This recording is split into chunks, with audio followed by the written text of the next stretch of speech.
कैसे हैं आप सभी लोग। आशा करती हूँ कि आप सभी लोग बहुत ही अच्छे होंगे। जैसा कि आप सभी लोग जानते हैं कि नवरात्रि खत्म हो चुके हैं और आज है दशहरा। आप सभी को दशहरे की हार्दिक शुभकामनाएं। तो हम लोग 5 क्वेश्चन पेपर सॉल्व कर रहे थे, यानी कि 5वां क्वेश्चन पेपर सॉल्व कर रहे थे, जिसमें हम आज लास्ट क्वेश्चन सॉल्व करेंगे। उसके बाद में 5th क्वेश्चन पेपर खत्म हो जाएगा। अब आप लोगों को मुझे बताना है कि मैं 6th क्वेश्चन पेपर स्टार्ट करूं या नहीं, या फिर मैं आप लोगों को चैप्टर वाइज मैथमेटिक्स पढ़ाना स्टार्ट करूं, ये आप लोग मुझे बताइएगा। तो चलिए स्टार्ट करते हैं। आज से पहले हमने कुछ क्वेश्चंस कराए थे कल मैंने आप लोगों को, उसी में हम नए क्वेश्चंस को ऐड करते हैं। तो चलिए देखिए क्वेश्चन क्या है आपका। किसी वृत्त के 200 डिग्री केंद्रीय कोण वाले एक त्रिज्यखंड का क्षेत्रफल 770 सेंटीमीटर स्क्वायर है। इस त्रिज्यखंड के संगत चाप की लंबाई ज्ञात कीजिए। उसने कहा है किसी वृत्त के 200 डिग्री केंद्रीय कोण वाले। सबसे पहले हमें यहाँ से उठाना है एक वृत्त, क्योंकि बात एक वृत्त की हो रही है, तो मैंने एक सर्किल बना लिया बेटा। एक सर्किल के 200 डिग्री केंद्रीय कोण वाले एक त्रिज्यखंड का क्षेत्रफल, यानी कि हमें एक त्रिज्यखंड दिया गया है।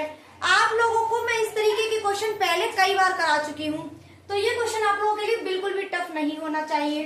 तो त्रिज्यखंड क्या होता है बेटा, हमने मान लिया यहाँ से रेडियस है इसकी और यहाँ से लेके यहाँ तक का एरिया। ये आपका जो काटा है मैंने इस पूरे सर्कल में से, ये क्या है आपका त्रिज्यखंड।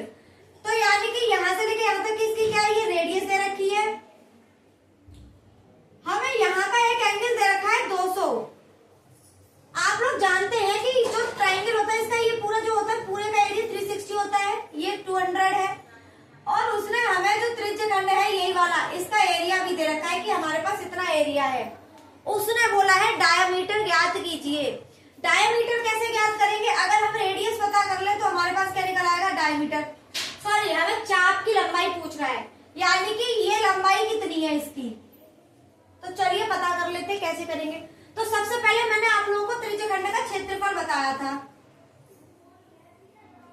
तो त्रिज्यखंड का क्षेत्रफल बेटा कितना होता है।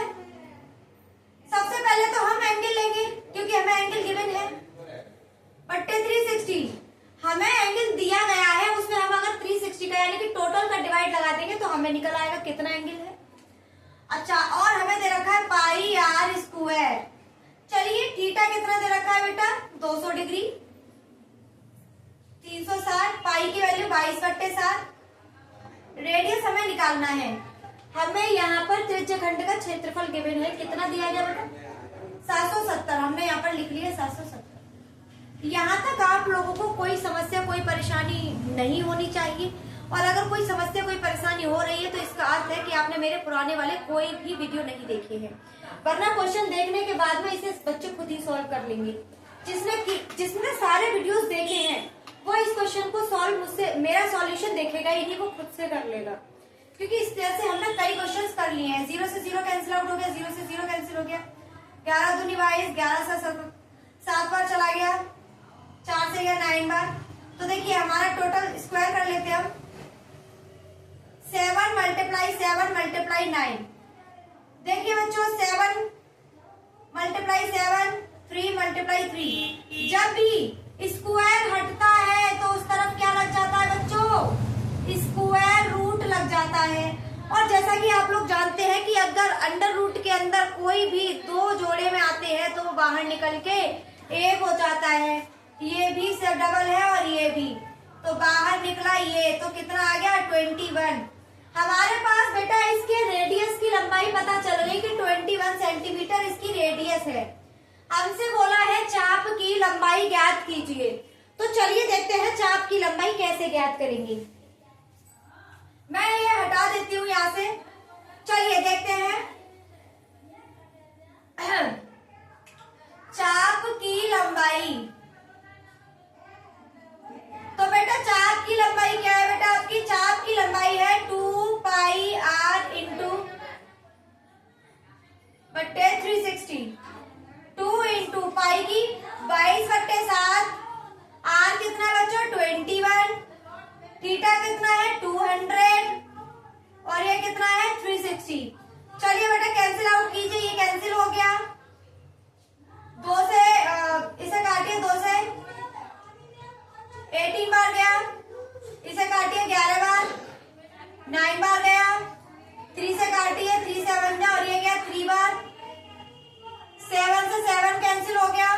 तो टोटल का मल्टीप्लाई कीजिए बच्चों।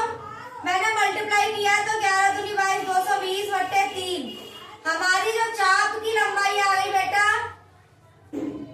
वो ये आ गई। यही क्या होगा बेटा इसका आंसर होगा। आई होप आप लोगों को क्वेश्चन समझ में आ जाना चाहिए। ऐसा कुछ भी नहीं था इस क्वेश्चन में। पहले हम लोग कई बार इसका एरिया निकाल चुके हैं। चाप की लंबाई हमसे आज निकलवाई थी, तो चाप की लंबाई आप इसी तरीके से निकालेंगे। अब देखिए ये क्या होती है, ये वृत्त की परिधि होती है, तो लंबाई भी वृत्त की परिधि से ही निकलेगी। आई होप आप लोगों को क्वेश्चन समझ में आ गया होगा। उतार लीजिए साथ साथ। नेक्स्ट क्वेश्चन की तरफ बढ़ते हैं।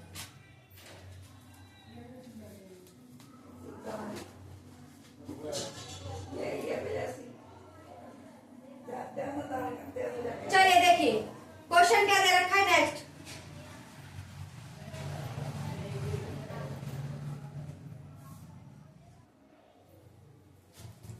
हाँ तो क्लास देखिए क्वेश्चन क्या दे रखा है।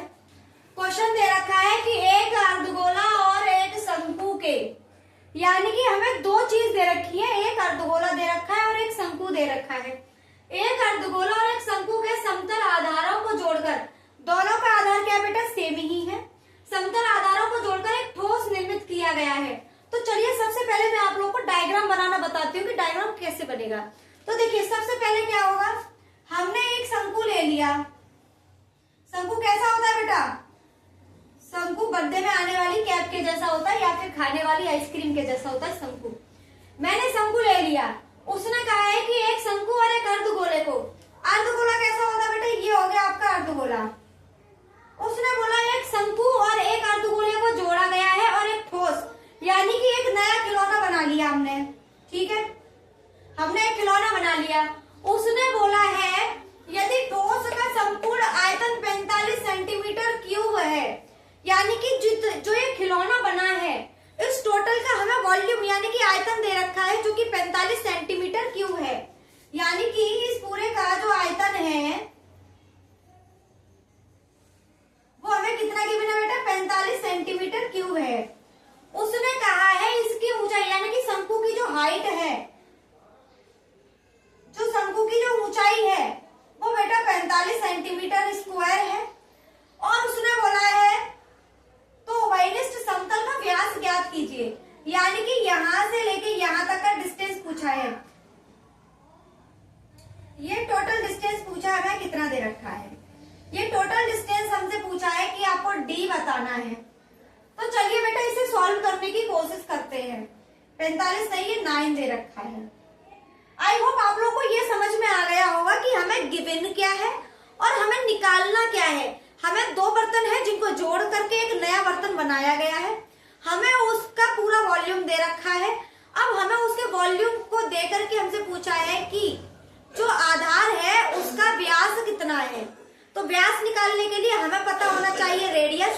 तो सबसे पहले हम उठाते हैं बर्तन का आयतन। तो किसका, जो ठोस बना है, तो ठोस बर्तन का आयतन क्या है। तो देखिए ठोस का आयतन। अच्छा बेटा एक बात बताइए, ये जो ठोस है वो दो चीजों से मिलकर बना है, एक शंकु से और एक अर्धगोले से। तो इसका जो आयतन होगा वो इन दोनों के आयतन के क्या होगा, बराबर होगा। तो शंकु का आयतन प्लस अर्धगोले का आयतन। आई होप यहाँ तक आप लोगों को समझ में आ रहा होगा। इसमें कोई भी रॉकेट साइंस नहीं है जो आपको समझ में ना आए। तो देखिए बच्चों ठोस का जो आयतन है मैंने 45 पाई दे रखा है, मैंने ये लगा दिया उसकी जगह पे। शंकु का आयतन मैंने आप लोगों को कई बार लिखाया है, हमारा ये होता है। और अर्धगोले का आयतन भी मैंने आप लोगों को कई बार करा दिया है, ये होता है। हम यहाँ तक आ गए, अब इसे सॉल्व करते हैं। मैंने क्या किया, 45 पाई को ऐसे का ऐसा रखा। मैंने 1/3 पाई कॉमन ले लिया। अंदर क्या बचा, पाई आर स्क्वायर एच प्लस के है आर क्यूब। अब देखिए जो पाई है, पाई से पाई कैंसिल हो गया। इस पाई 3 का मल्टीप्लाई मैंने 45 में कर दिया, तो मेरा क्या बनता है बेटा 135। यहाँ पर बचा मेरा पाई आर स्क्वायर एच प्लस के है आर क्यूब। अब हम क्या करेंगे, सारे के सारे नंबर एक ही तरफ ले लेंगे और फिर इसको सॉल्व करेंगे। तो चलिए मैं क्वेश्चन को हटा देती हूँ क्योंकि क्वेश्चन का काम क्या हो चुका है, खत्म हो चुका है। तो चलिए आगे देखते हैं। अब देखिए हमारा आता है पाई आर क्यूब प्लस के है आर स्क्वायर, 2 भी तो है यहाँ पे, 2r cube plus r square h minus के 135 बराबर 0। ठीक है, अब हमें इसे सॉल्व करना है। तो चलिए इसे सॉल्व करते हैं। कैसे करेंगे, हम इसको द्विघात समीकरण समझ लेते हैं। जैसे कि मैंने यहाँ पर रख दिया 2x स्क्वायर प्लस के है क्यू एक्स स्क्वायर, ये क्यू है बेटा, माइनस के 135 बराबर 0। इसको सॉल्व कीजिए। अच्छा बच्चों, हमें h की वैल्यू तो गिवन थी, तो पुट कर देते हैं। हमें h की वैल्यू 9 गिवन है, तो लगा देते हैं 2r क्यूब प्लस के है 9r स्क्वायर माइनस के 135 इज इक्वल टू 0। अब क्वेश्चन थोड़ा सा इजी लग रहा है। अब हम क्या करेंगे, पुट कर लेते हैं। तो पुट r बराबर हम 1 2 3 सब लगाकर देखेंगे। जिस वैल्यू पर भी ये वैल्यू 0 हो जाएगी उसी से इसका आंसर निकलेगा। तो जरा 1 लगा के देखिए, तो 2 प्लस 9 माइनस के 135 बराबर 0, नो, इससे नहीं आ रहा। जरा 2 लगाइए, 16 36 माइनस के 135 बराबर 0, नो। अब हम क्या करेंगे, 3 रख के देख लेते हैं बेटा। तो r की जगह पर 3 रख देंगे। तो पुट r बराबर 3, तो 2 इंटू r की पावर 3,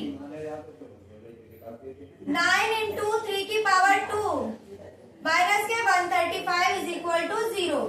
ये होता है बेटा 27, और 27 में 5 का मल्टीप्लाई करेंगे तो आपका आएगा 54। ये होता है आपका 9 और 9 9 जा 81 माइनस के 135 बराबर 0। बेटा जरा जोड़कर देखते हैं क्या ये सेम आ रहा है।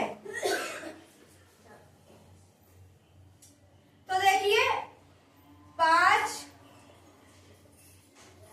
जी हाँ, ये तो 0 आ रहा है। यानी कि हम r बराबर 3 अगर इसमें रख दें तो हमारा आंसर निकल आएगा।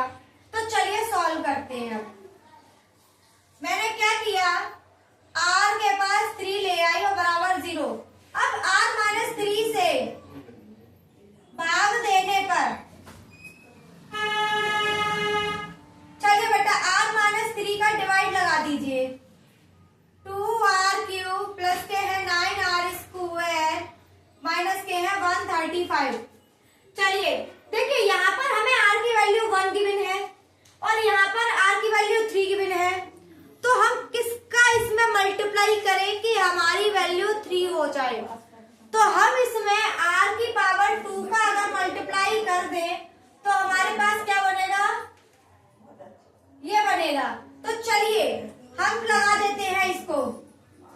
मैंने r स्क्वायर से मल्टीप्लाई किया तो क्या बना बेटा हमारा, r क्यूब माइनस के है 3r स्क्वायर, 2 मल्टीप्लाई कर लेते हैं।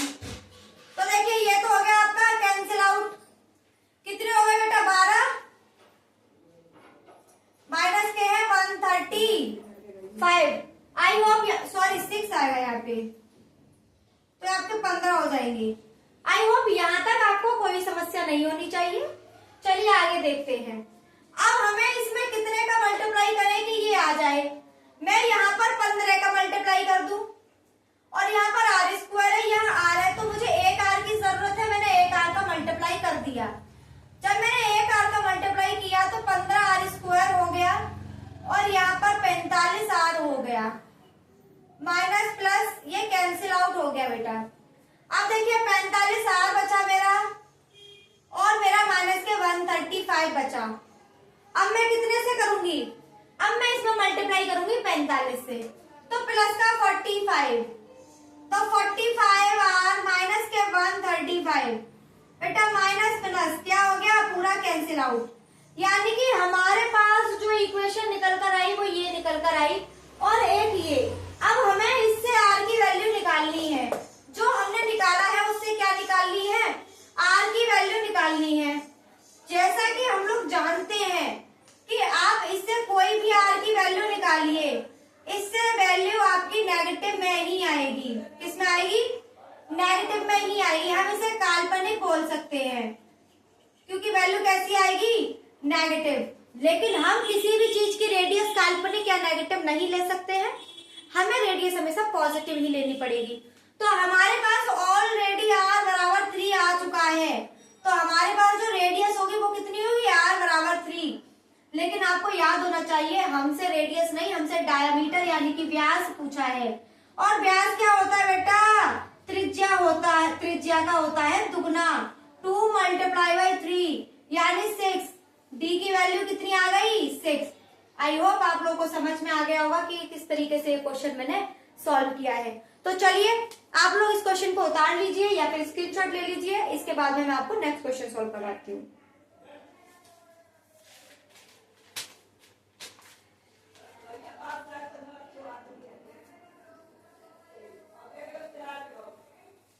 चलिए देखिए बच्चों, एक और क्वेश्चन है आप लोगों के लिए।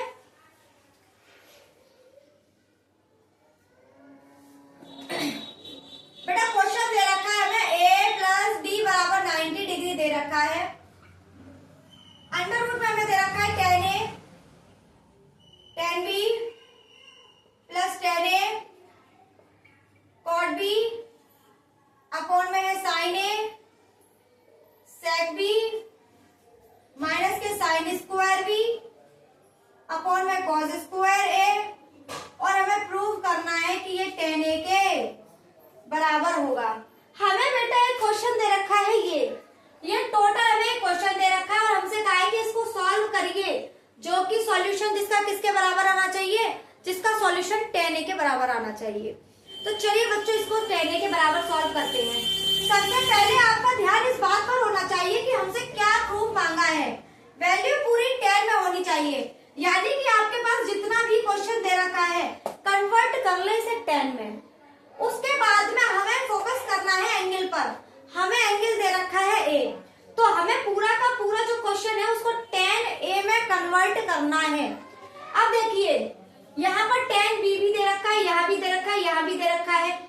एक सेकंड जरा देख लेती हूँ, कुछ मिस्टेक हुई है मेरे से उतारने में। हाँ, यहाँ पर बेटा sec a नहीं sec b दे रखा है, यहाँ भी आपको b दे रखा है।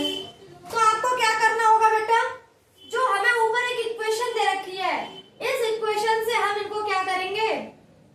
a में रिप्लेस करेंगे। देखिए कैसे। तो चलिए सॉल्व करते हैं। मेरे साथ साथ सारे के सारे स्टेप्स को फॉलो कीजिए। सबसे पहले tan a को जैसा का तैसा। अब देखिए tan b, जो b है ना b, इसको हम क्या करेंगे? यहाँ से मैंने क्या किया? मैंने 90 माइनस के a लिख लिया, जो कि बराबर होगा b के। अगर मैं b की जगह पर 90 माइनस का a लिख दूं तो क्या कोई समस्या होगी? जी नहीं, बिल्कुल भी चेंज नहीं आएगा। तो मैंने क्या किया बेटा? मैंने b की जगह पे 90 माइनस a लिख दिया। tan 90 माइनस के a प्लस tan a को वैसे का वैसा। यहाँ भी b है तो मैं बेटा b की जगह पे क्या लिखूंगी? cot 90 माइनस का a अपॉन में sin a वैसे का वैसा, और sec b को भी मैं क्या करूंगी? 90 माइनस का a लिख दूंगी। यहाँ तक आपको समझ में आ गया? जहां जहां b था मैंने 90 माइनस का a लिख दिया।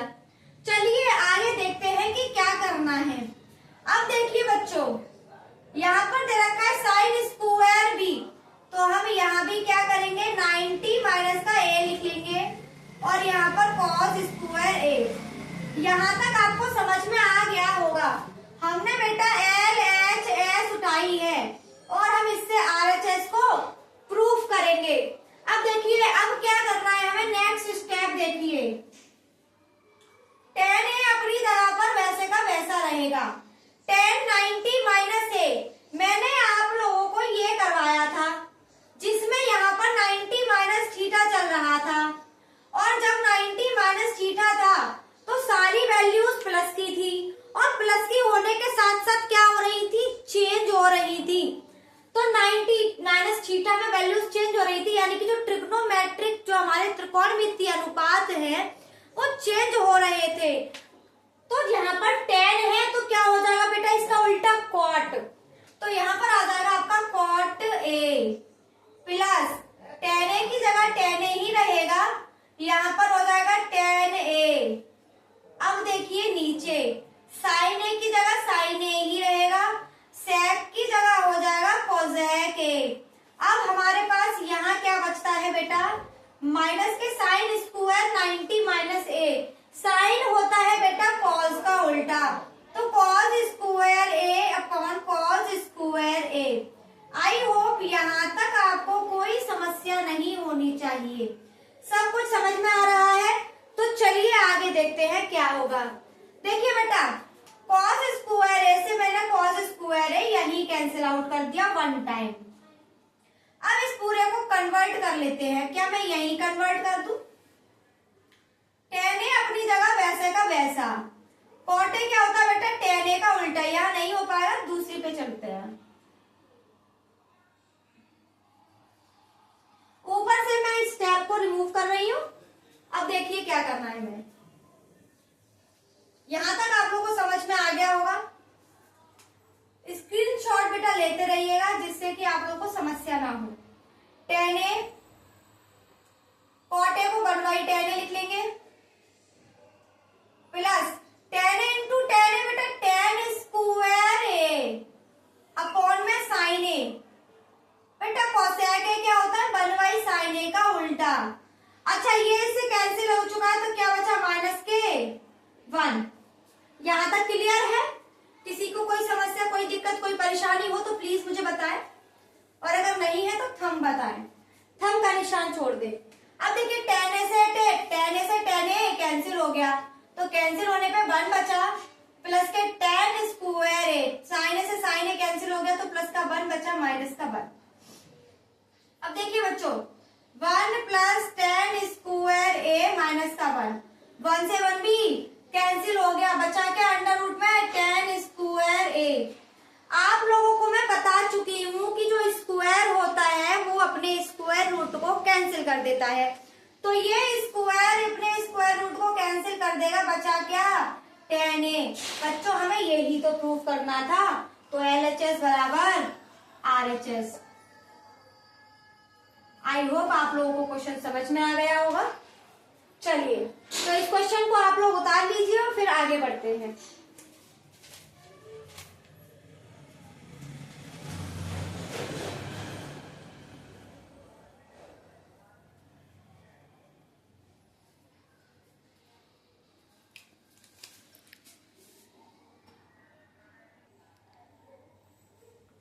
तो चलिए बच्चों देखिए हम लोग क्वेश्चन कर रहे हैं कि एक आयताकार पार्क की लंबाई उसकी चौड़ाई से 8 मीटर अधिक है, यदि पार्क का क्षेत्रफल 240 मीटर स्क्वायर है तो पार्क की लंबाई व चौड़ाई बताइए। तो आप लोग जहां भी रहते हैं वहां हर किसी के यहाँ पे पार्क तो होता ही है। तो आपने देखा होगा जो पार्क होता है वो एक आयत की फॉर्म में होता है, यानी कि दो साइड एक जैसी और दो साइड एक जैसी। ऐसा नहीं है कि पार्क हमेशा आयत की शेप में होता है, स्क्वायर में भी होते हैं और सर्किल में भी होते हैं। तो हम बात कर रहे हैं आयताकार पार्क की। तो आयताकार पार्क होगा तो बेटा कैसा रहा होगा, कुछ ऐसा रहा होगा।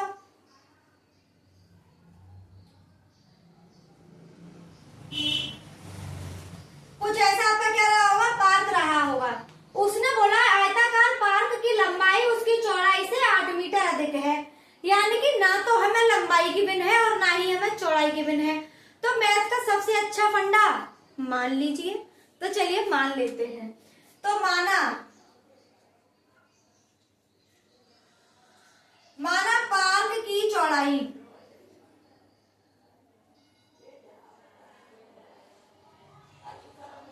मैंने पार्क की चौड़ाई x मान ली। क्या मान ली? x। और उसने बोला है कि जो चौड़ाई से लंबाई जो है 8 मीटर अधिक है। जो चौड़ाई से जो लंबाई है ना ये चौड़ाई से 8 मीटर अधिक है। तो लंबाई क्या है बेटा? जो हमारी चौड़ाई गिवन है उसमें से 8 मीटर अधिक है। उसने बोला यदि पार्क का क्षेत्रफल 240 मीटर स्क्वायर है, यानी कि हमें इस पूरे का एरिया गिवन है 240 मीटर स्क्वायर। उसने बोला है पार्क की लंबाई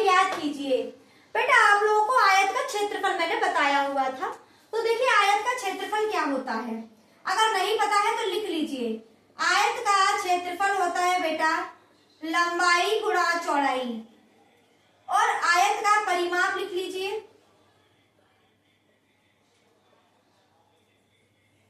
आयत का परिमाप होता है बेटा 2 लेंथ प्लस ब्रेथ। ठीक है, तो चलिए हमें क्षेत्रफल की जरूरत है, इसे हटा देते हैं।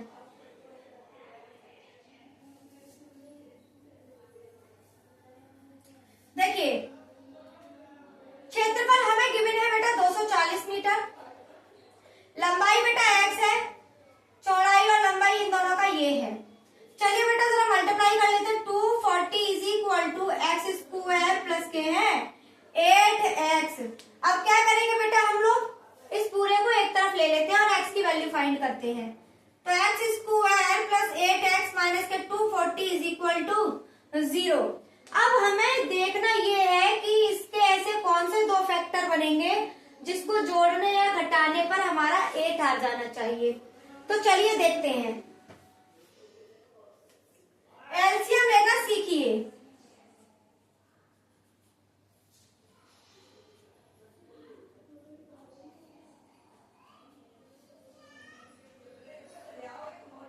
ये आपका आ गया। अब हमें देखना है कि किससे बन रहा है हमारा। तो 2 दूनी 4 दूनी 8 दूनी 16 और 15। तो इसका तो आ नहीं रहा है, कुछ और देख लेते हैं बेटा।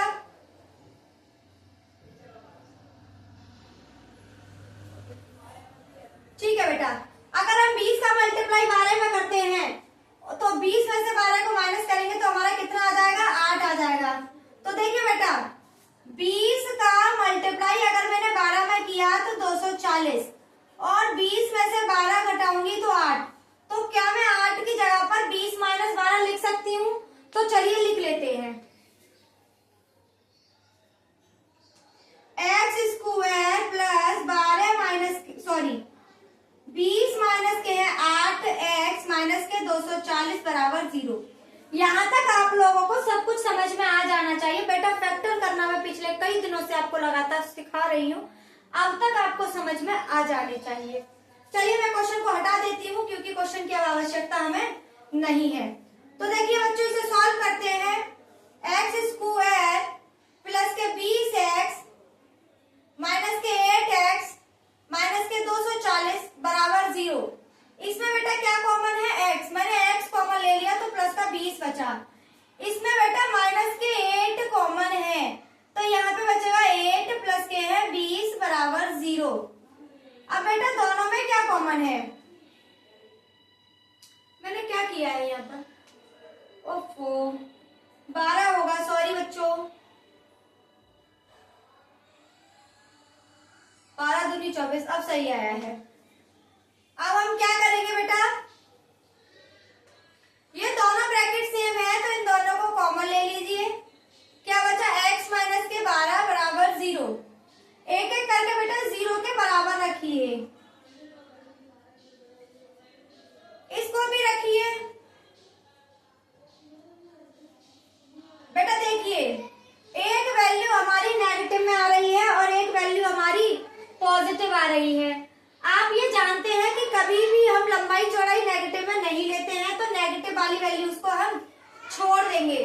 तो हमारे पास जो चौड़ाई निकल कर आई वो बेटा 12 सेंटीमीटर है, और जो हमारे पास लंबाई होगी वो x प्लस 8 यानी कि 12 प्लस 8 बराबर आ गया 20 सेंटीमीटर। आई होप ये क्वेश्चन आप लोगों को समझ में आ गया होगा। बहुत ही आसान सा क्वेश्चन था। तो चलिए अगर ये क्वेश्चन समझ में आ गया है तो आगे का क्वेश्चन और इजी है, वो और अच्छे से समझ में आएगा। देखिए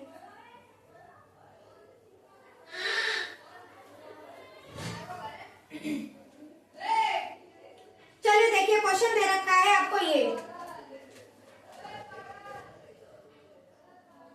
sign theta plus cos theta बराबर दे रखा है पी के, और sec theta plus cosec theta बराबर दे रखा है क्यू के। तो टू प्रूफ कीजिए क्यू पी स्क्वायर माइनस 1 बराबर होगा 2p के। हमें ये सॉल्व करना है। तो चलिए जल्दी से वीडियो को कर लीजिए पॉज और क्वेश्चन को सॉल्व करना कीजिए शुरू। जब तक मैं अपने मार्कर में इंक डालूं, मैं अपने मार्कर में जब तक इंक डाल रही हूँ तब तक आप लोग इस क्वेश्चन को सॉल्व करने की कोशिश कीजिए। मैं साइड हो जाती हूँ। चलिए,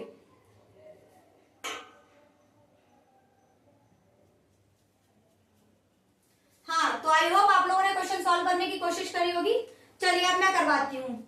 तो बच्चों, हम लोगों को Q की वैल्यू गिवन है ये और P की वैल्यू गिवन है ये। हम सबसे पहले इसमें L H S उठा रहे हैं।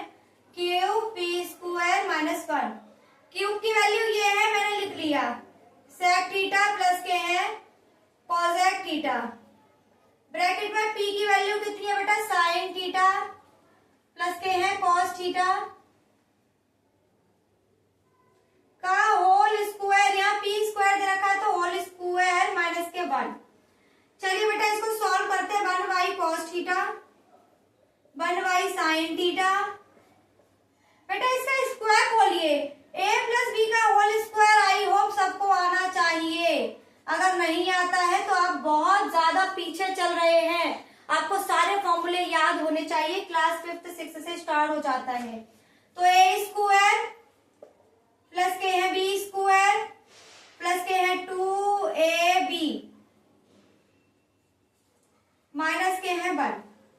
इसको सॉल्व करते हैं। cos theta sine theta plus cos theta into, बेटा मैंने आपको फॉर्मूला लिखाया था sine square theta plus cos square theta बराबर होगा 1 के। तो हम इसकी जगह पे क्या रखेंगे, 1 plus 2 cos theta sine theta minus 1। 1 से 1 कैंसिल हो गया। अब देखिए बेटा, ये दोनों वैल्यू इससे कैंसिल हो गई। हमारे के पास क्या बचा, 2 मल्टीप्लाई में है साइन थीटा प्लस के है cos थीटा। बेटा जरा गौर से देखिए, ये किसकी वैल्यू है, sign theta plus cos theta किसके बराबर है, p के। तो मैं इसकी जगह पर p लिख सकती हूँ। जी हाँ, मैं इसकी जगह पर p लिख सकती हूँ। मैंने लिख दिया 2p। बेटा यही तो RHS है, हमसे यही प्रूफ करवाया गया था। तो LHS बराबर RHS। आई होप आप लोगों को ये क्वेश्चन समझ में आ गया होगा। बहुत ही इजी सा क्वेश्चन था, 3 स्टेप का क्वेश्चन था, बहुत आसानी से पूरा हो गया। तो चलिए, अगर ये क्वेश्चन आप लोगों को समझ में आ गया है तो इसे पूरा कर लीजिए और इसके बाद में हम क्लास का लास्ट क्वेश्चन करवाएंगे और उसके बाद में आपका 5th वाला क्वेश्चन पेपर पूरी तरह से खत्म हो चुका है। आगे का आप लोग मुझे बताएंगे 6th क्वेश्चन पेपर लेकर आऊं या फिर चैप्टर वाइज मैथमेटिक्स कराऊं। तो चलिए इसे रफ करते हैं और नया क्वेश्चन शुरू करते हैं।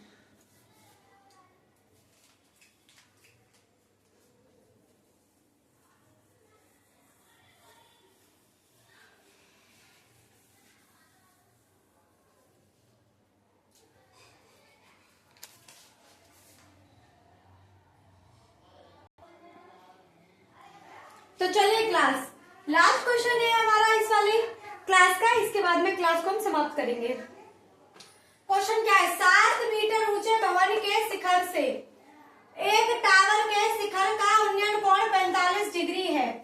बेटा हम लोगों को एक भवन दे रखा है और एक हमें एक टावर दे रखा है।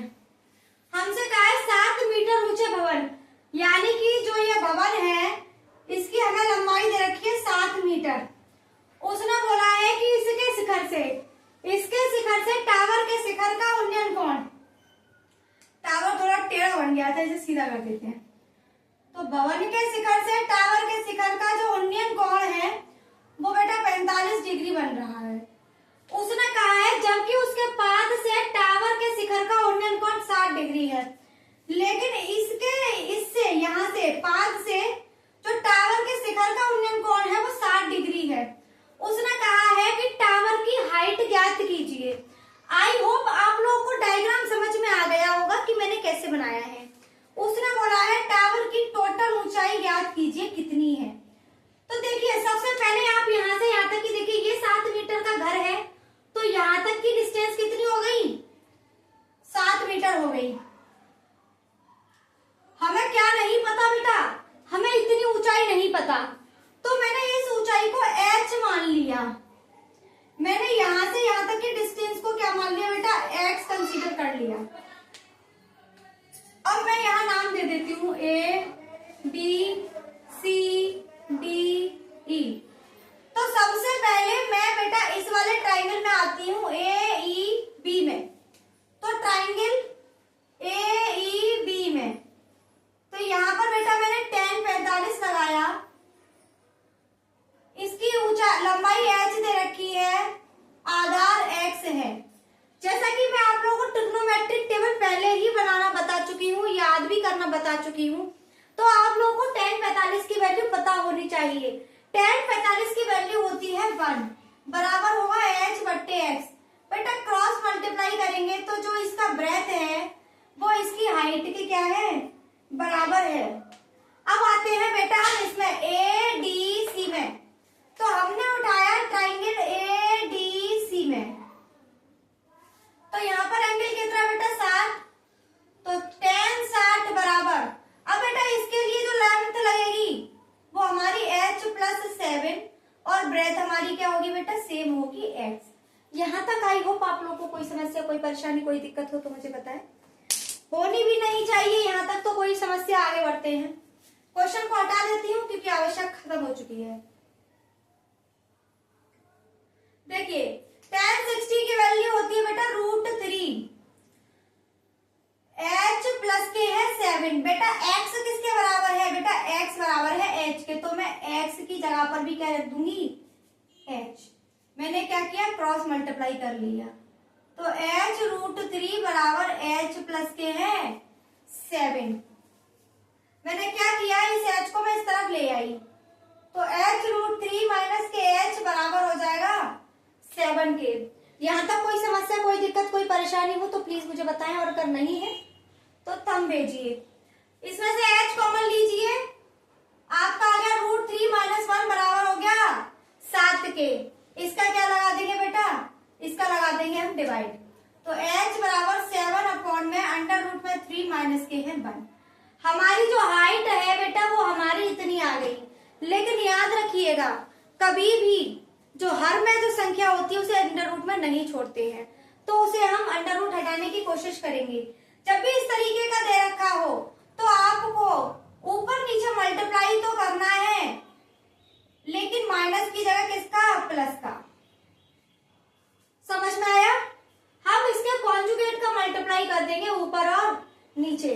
तो जैसे ही मैंने मल्टीप्लाई किया तो क्या बच जाएगा बेटा, 7 √3 प्लस के है 1। बेटा ये क्या बेटा, मैंने आपको a minus b a plus b का फॉर्मूला कई बार बता चुकी हूँ। अगर एक ब्रैकेट में माइनस और एक ब्रैकेट में प्लस दे रखा हो तो वो a square minus b square के बराबर हो जाता है। तो a क्या है √3 और b क्या है 1, तो 7 √3 प्लस 1 रूट स्क्वायर से हट जाता है, 3 माइनस के है 1। बेटा कितना बनेगा, 3 में से गया 2, आपकी हाइट कितनी आ गई ये। तो आपका आंसर कुछ भी हो सकता है, आप यहाँ भी छोड़ सकते हैं, और अगर आप यहाँ भी छोड़ देंगे, सिर्फ इतना भी छोड़ देंगे तो वो भी आंसर आपका राइट ही होगा। चलिए आज हमारी क्लास को हम यहीं पर अंत करते हैं। आई होप आप लोगों को 5th वाला क्वेश्चन पेपर पूरी तरह से समझ में आ चुका होगा। अगर किसी क्वेश्चन में आपको कोई दिक्कत है, कोई परेशानी है, कोई समस्या है, कोई चीज आपको समझ में नहीं आ रही है, तो आप लोग मुझे कमेंट बॉक्स में कमेंट करके लिखिए। मैं आप लोगों की प्रॉब्लम्स को जल्द से जल्द सॉल्व करने की कोशिश करूंगी, और इसी तरह से मुझसे जुड़े रहिए लगातार। चलिए अब हम यहाँ से विदा लेते हैं, और आपके सामने हम कल फिर से हाजिर होंगे, जैसा आप बताएंगे वैसा ही। चलिए धन्यवाद आपका, बहुत बहुत धन्यवाद, बहुत बहुत शुक्रिया।